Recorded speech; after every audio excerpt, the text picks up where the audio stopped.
ايه الاخطر على حياه البني ادمين لو حصل حريق؟ الدخان. الحريق نفسه. في أنظمة كتيرة للسيطرة على الحريق، لكن المسبب الأكبر للوفيات داخل المباني أثناء الحرائق في الحقيقة هو الدخان. لأنه بيقدر يتحرك من أماكن كتير بعيدة عن مكان الحريق وبيسبب وفيات. الدخان مش بس قاتل بشكل مباشر نتيجة استنشاقه، لكن كمان بيخلي انعدام للرؤية في ممرات الهروب، فبالتالي بيخلي فرص التدافع ووفاة الناس نتيجة التدافع دي أكتر. الدخان مش بس بيبقى قاتل بشكل مباشر، لكنه بيخلي الرؤية منعدمة، وهنا بيجي دور أنظمة التحكم في الدخان. أنظمة الدخان بتساعد في سحب الدخان من الأماكن المتضررة، وكمان تضغيط الأماكن المحيطة بيه لمنع أي تسريب، بما فيها الأدوار وكمان السلالم وآبار الأسانسيرات. لكن التحكم في الدخان مش كفاية لوحده، لازم أنظمة الحريق تكون شغالة بالتوازي مع بعض.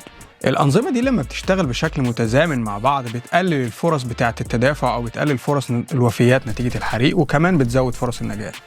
انت لو فهمت العلاقة ما بين التحكم في الدخان وأنظمة الحريق هتقدر تصمم وتنفذ أنظمة أفضل لحماية البني آدمين داخل المباني. لو حابب تعرف أكتر عن الموضوع ده تقدر تتابع كورس الفاير فايتنج على منصة ليرن.